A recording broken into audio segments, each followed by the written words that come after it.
Shalom sahabatku, mari kita siapkan hati kita untuk dapat merenungkan kebenaran firman-Nya di pagi hari ini, yaitu Allah bekerja di dalam sejarah. Mari kita buka Alkitab di dalam kitab Mazmur 105 ayat yang ke-7 sampai yang ke-23. Dialah Tuhan Allah kita, di seluruh bumi berlaku penghukumannya. Ia ingat untuk selama-lamanya akan perjanjiannya, firman yang diperintahkannya kepada 1000 angkatan, yang diikatnya dengan Abraham, dan akan sumpahnya kepada Ishak. Diadakannya hal itu menjadi ketetapan bagi Yakub, menjadi perjanjian kekal bagi Israel. Firman-Nya, kepadamu akan kuberikan tanah Kanaan sebagai milik pusaka yang ditentukan bagimu. Ketika jumlah mereka tidak seberapa, sedikit saja, dan mereka orang-orang asing di sana, dan mengembara dari bangsa yang satu ke bangsa yang lain, dari kerajaan yang satu ke suku bangsa yang lain, ia tidak membiarkan seorang pun memeras mereka. Raja-raja dihukumnya oleh karena mereka. Jangan mengusik orang-orang yang kuurapi, dan jangan berbuat jahat kepada nabi-nabiku. Ketika ia mendatangkan kelaparan ke atas negeri itu, dan menghancurkan seluruh persediaan makanan, diutusnyalah seorang mendahului mereka. Yusuf yang dijual menjadi budak. Mereka mengimpit kakinya dengan belenggu, lehernya masuk ke dalam besi, sampai saat firman-Nya sudah genap, dan janji Tuhan membenarkannya. Raja menyuruh melepaskannya, penguasa bangsa-bangsa membebaskannya.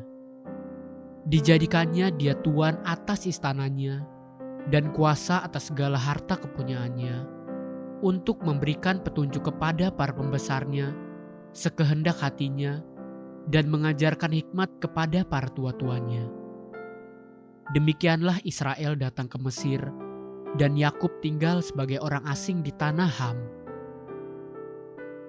Membaca dan mendengarkan ayat-ayat kitab Mazmur tadi, kita diingatkan akan kedahsyatan dan kesetiaan Tuhan di dalam sejarah. Tuhan tidak pernah melupakan janji-janjinya. Tuhan tidak pernah meninggalkan buatan tangannya. Itulah bukti kesetiaan Tuhan. Dan di sepanjang sejarah, Tuhan bekerja hanya untuk membuktikan kasih setia-Nya dan menegakkan perjanjian-Nya kepada manusia. Coba renungkan sekali lagi perlindungan Tuhan terhadap keturunan Abraham. Mazmur 105 ayat yang ke-12 sampai yang ke-15. Ketika jumlah mereka tidak seberapa, sedikit saja, dan mereka orang-orang asing di sana, dan mengembara dari bangsa yang satu ke bangsa yang lain, dari kerajaan yang satu ke suku bangsa yang lain, ia tidak membiarkan seorang pun memeras mereka. Raja-raja dihukumnya oleh karena mereka. Jangan mengusik orang-orang yang kuurapi, dan jangan berbuat jahat kepada nabi-nabiku. Bukankah Tuhan yang sama juga mampu dan akan terus melindungimu? Bukan karena engkau kuat dan perkasa, tapi karena engkau berharga di matanya. Sejarah diarahkannya demi untuk mendatangkan perlindungan bagimu. Sebelum malapetaka dan tekanan berat terjadi atas kita, Tuhan di dalam sejarah sudah bergerak untuk mendatangkan dan menghadirkan pertolongan, bahkan sebelum masalah itu datang. Sama seperti Dia membangkitkan Yusuf sebelum bala kelaparan di tanah Kanaan dan di Mesir. Mazmur 105 ayat yang ke-16 sampai yang ke-19. Ketika ia mendatangkan kelaparan ke atas negeri itu dan menghancurkan seluruh persediaan makanan, diutusnyalah seorang mendahului mereka. Yusuf yang dijual menjadi budak. Mereka mengimpit kakinya dengan belenggu, lehernya masuk ke dalam besi, sampai saat firman-Nya sudah genap dan janji Tuhan membenarkannya.